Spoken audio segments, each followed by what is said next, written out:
it in the beginning. And make sure you like, comment, and subscribe to this video if you want more content like this. And leave a comment. Another hot take, and this might just be a rant. This has nothing to do with the tournament. Tony Bennett, man, you're a great coach, and I love you. Like you really changed. Like you're one of the top ACC coaches of all time. You really changed Virginia basketball. You're a Virginia basketball legend. Your 2019 national championship run is forever etched in history.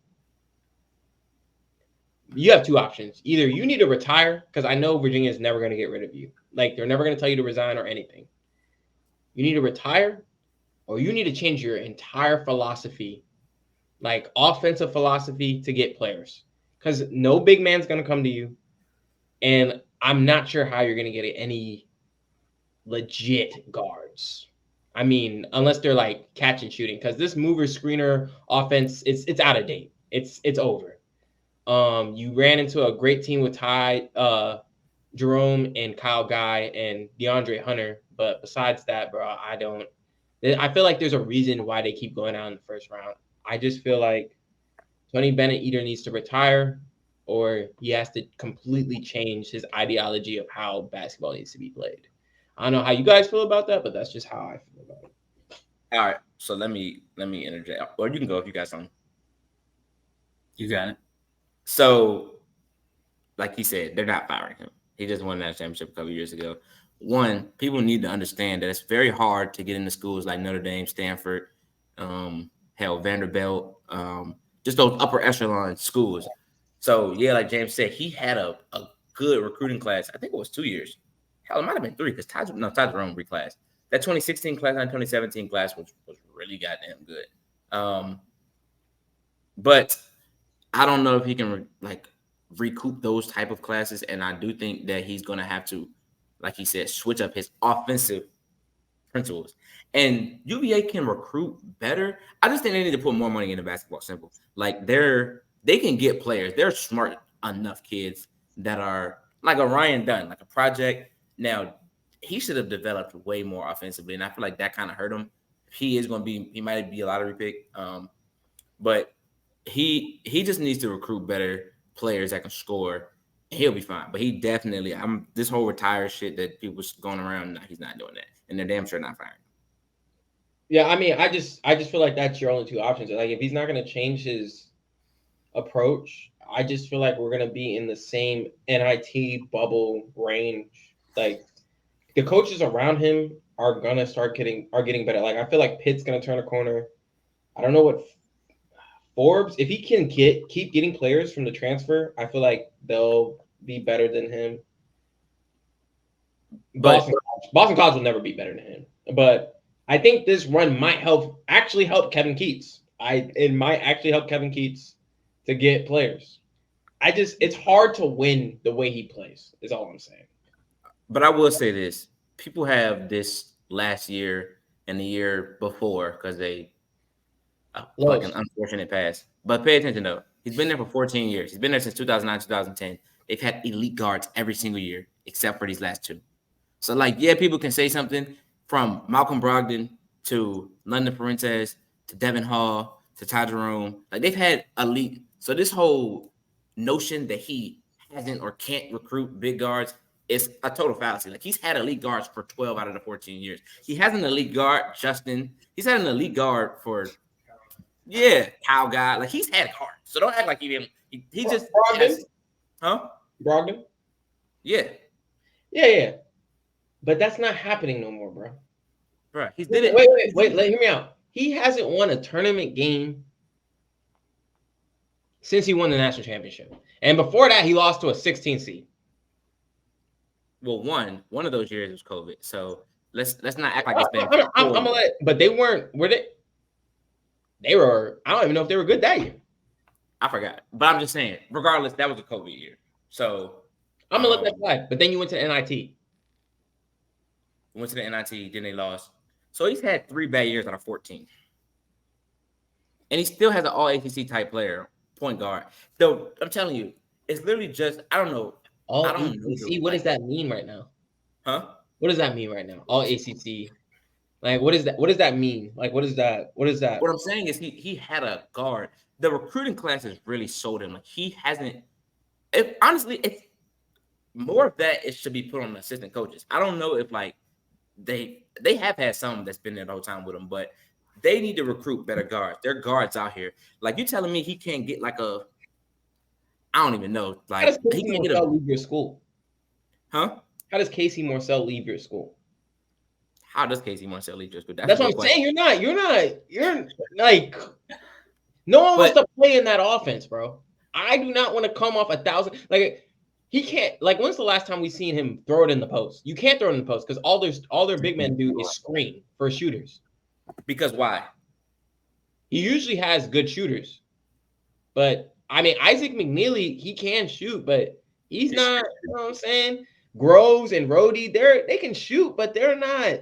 You know, he needs someone. He doesn't have anyone that can like Reese Beekman is cool, but are you really like you can name like 20 guards and you'd be like, I'd rather have this guard before I say McNeely. I mean Reese Beekman, just go get me a bucket. One, you're carrying Reese Beekman because he's nice. Like he's cool. Like he's cool, bro. He shouldn't be the main option in your offense. And no D1. And no D1. He shouldn't be the main option in your offense, but he's nice, one, so don't carry him. And two, he's the only thing they have. So it's not an indictment on him. It's an indictment on the assistant coaches. You're talking about throwing the ball into the paint to Jacob Groves? You want me to throw the ball to him? I said they've never been able to do that. I'm saying, like, no big man is ever going to be like, I want to go play for Virginia. In high school, how good was Virginia? When I was in high school? Yeah, when we all were in high school, yeah. They were the best team in the ACC. But why? No. But that's not. They never highlighted big men. Like if you're watching, like why would I want to join your program? That's my point. That's my point. So it's not the big man that they're missing out on. Like the bigs are just going to do what they do. They're going to screen. They're going to roll. Even when they won that championship, I will say they got lucky with Mama D panning out the way he did. Jack Salt panning out the way he did. But like. They had 3 games in a row. Huh? It was a miracle run. I don't even want to say it like that, but it was a miracle run.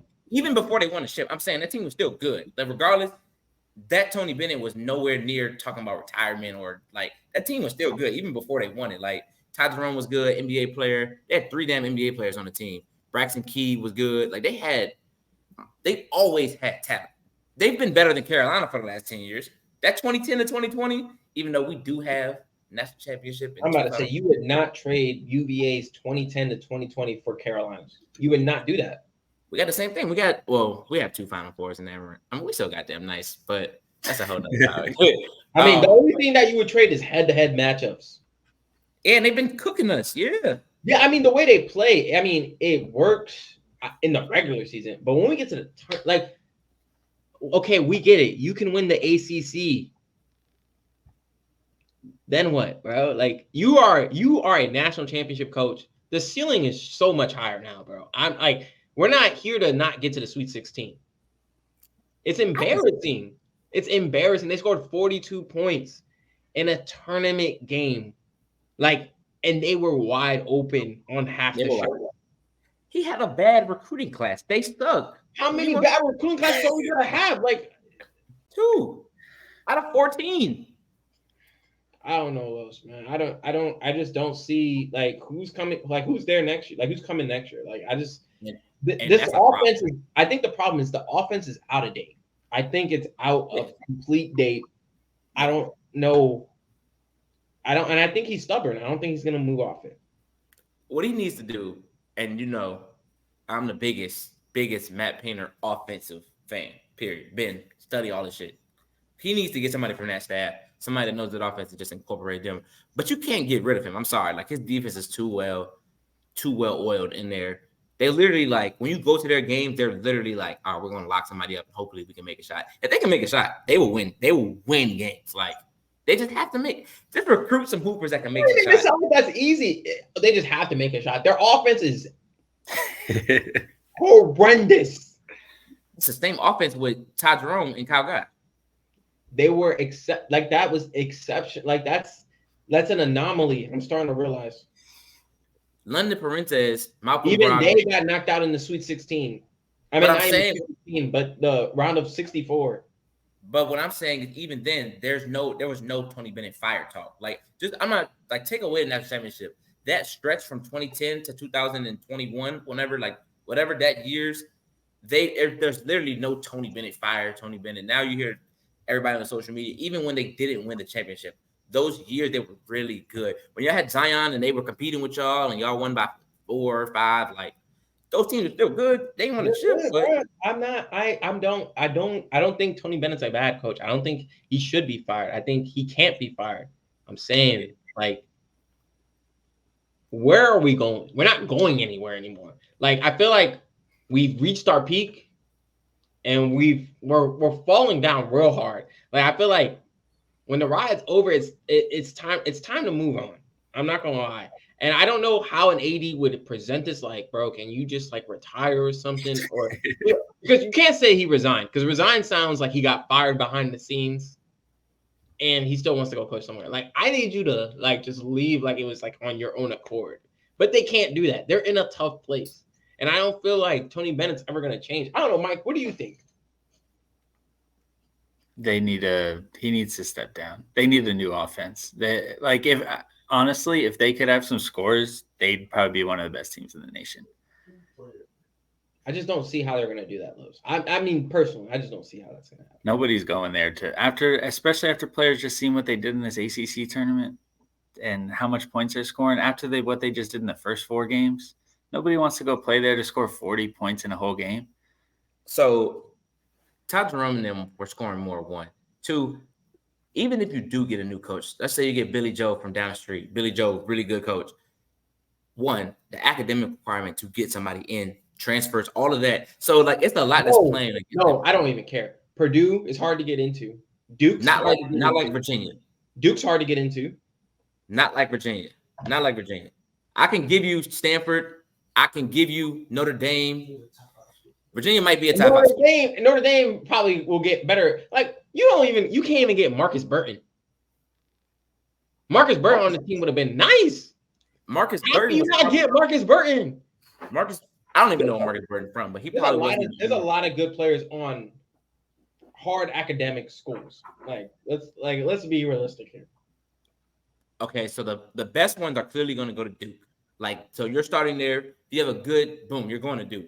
And then, I mean, how many 3.6, 3.7 GPAs, 6.7, 6.8 are not going to Duke? 1, and then 2, not on the West Coast because they're not going to come all the way East Coast. If I'm in Cali, I'm not going to Virginia. Like I said, I'm not because he hated it.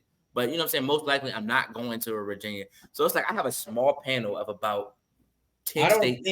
I don't think it's as hard as you're trying to say to get into Virginia. Go Google it. I feel like that might be true for like an average person. But if you're a basketball player, they'll make exceptions. Jeff Goodman was just talking about It's not like it's different if I feel like if you're transferring to Virginia, like I feel like they'll be like, oh no, these grades aren't good enough.